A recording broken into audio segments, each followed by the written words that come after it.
Ashamaa harka fuunee jaalatamtoonni fi kabajamtoonni hordoftoonni seenaa tuub nageenyi koo kan jaalalaa kabajaa iddoo isin jirtan hundatti isin qaqqabu.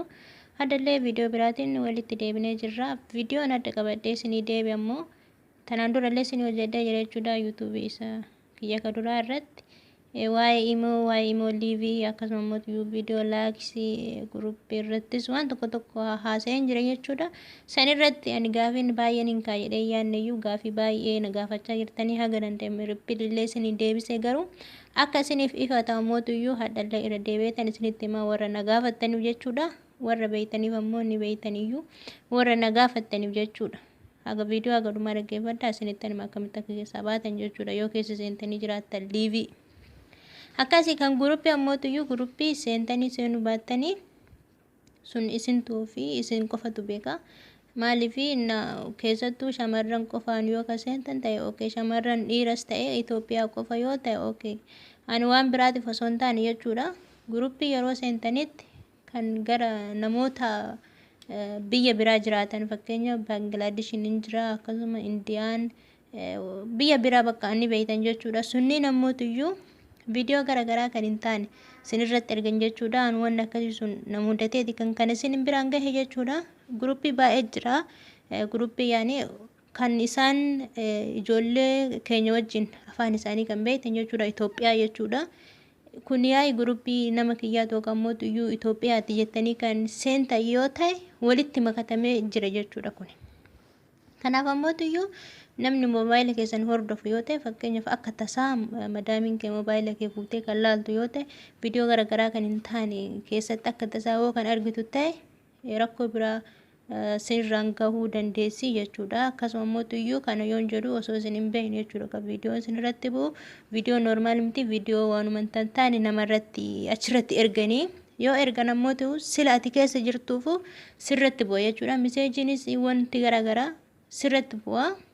Muuziqoota garagaraa isinirratti ergan isinirratti gad bu'a jechuudha. Bakkuma isin viidiyoo keessan keessa seena jechuudha.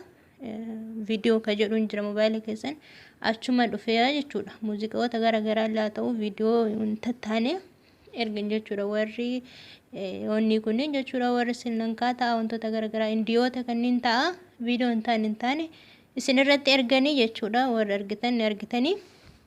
Kanaaf jecha ammootuyyuu guruppii akkasiisan keessumaa bahuudha.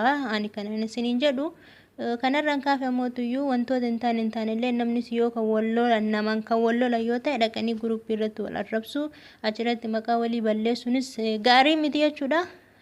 Kanamarrayyuu guruppii akkasiisan keessa bahuudha. Isin jechuu barbaadeeti jechuudha guruppii kan namni walitti qabamuuf wanta garagaraa walirraa hubachuu fi akkasuma kan beeku ammoo nama ibsuuf jechuudha. Namni beeku namootiyyuu irraa hubataa fi akkasii kan guruppii san isintu beeka jedhee yoo ani waan na qunnamee isinitti himee jechuudha.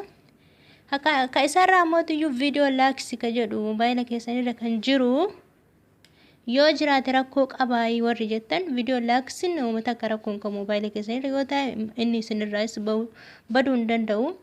Yookiin ammootuyyuu imoo kiyya yoon gube yookaan ammootuyyuu instaayil godhee ganaa daawulood yoo kan godhu ta'e irraa bada warri jettanii gaafatan irraan badu. Sirumaa yoo imoo instaayil goote indegana kan biraa gabbuuftu ta'e wantoota garagaraa appideet ta'e irratti isinii dabalama malee wanni irraa gad isinii badu hin jiru jechuudha. Kanaaf ammallee liivii sunis hin badu jechuudha. Siruma duraan laaksii kanas hin qabu viidiyoo laaksii kanas hin qabu. Liivii kanas hin qabu. Maaliif adada imoon appideet taatuun appideet yeroo gootan wantoota garagaraa haaraatu irratti isinii baha jechuudha. Kanaaf viidiyoo laaksii rakkoo hin qabu isinii jedhee jira. Moobaayila keessanii yoo ta'e rakkoo hin qabu. Keessayyuu yoo seentanii ilaaltan ani maaliif hin jedhee wantoota haaraa irratti argama imoo irratti jedhee keessa seentanii yoo ilaaltan viidiyoo laaksii jechuudha. Keessa seentanii yoo ilaaltan sirboota garagaraa viidiyoota kana achirratti argitan jechuudha. Sunniin ammootuyyuu ijoollee shamarran biyya arabaa akkatti hojii hojjetanillee viidiyoo waraabanii gadhiisanii akkatti nyaatanis viidiyoo waraabanii gadhiisanii akkasuma bakka sirbaa sigdat jecha viidiyoo waraabaniiti kan gadhiisan jechuudha. Anu kun maaliif ta'a isin jaalattanii jaalachuu baattanii isanis isinumaa fi isin qofatu beeka jechuudha. Kana gara liivii keessaa bahutti isin dabarsa jechuudha. Haga dhumaatti hordofaa.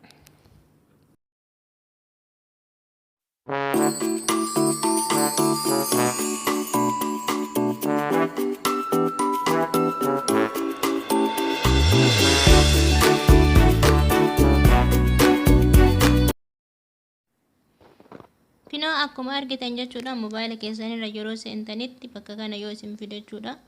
Live ka jettu san yeroo akkanatti bantan live ka jettu kana jechuudha.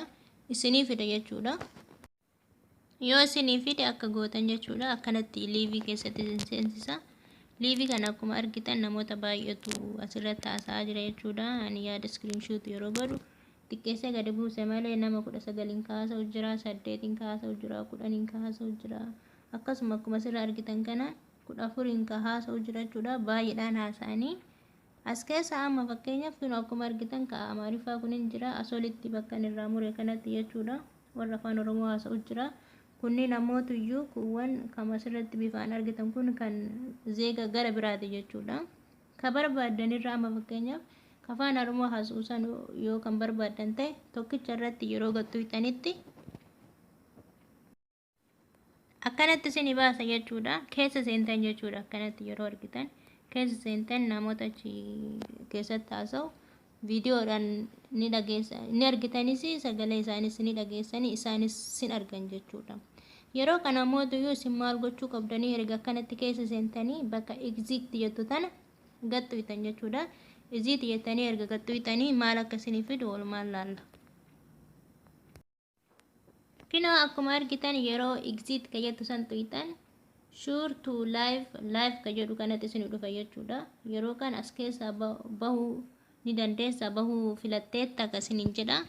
Cancel ka jettu san yoo tuutan itti deebita jechuudha. Live itti deebita.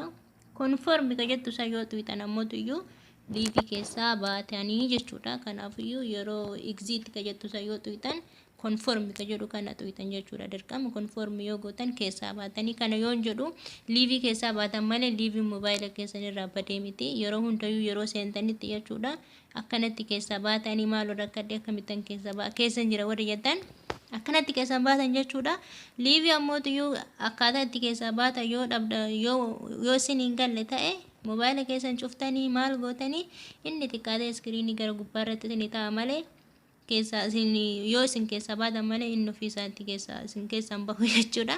Kanaaf conform yoo gootanii akkanatti kan keessa baatan ta'e akkanatti keessa baatan jechuudha. Yookaan ammoo iyyuu moobaayilaan oof godhe warri jettanii isin jirtanii karaa salphaa kinoo karaa kanaan keessaa bahuu dandeessan jechuudha. Ammallee ammoo iyyuu wanni isin hin galle yoo jiraate gaafii keessan kaasa.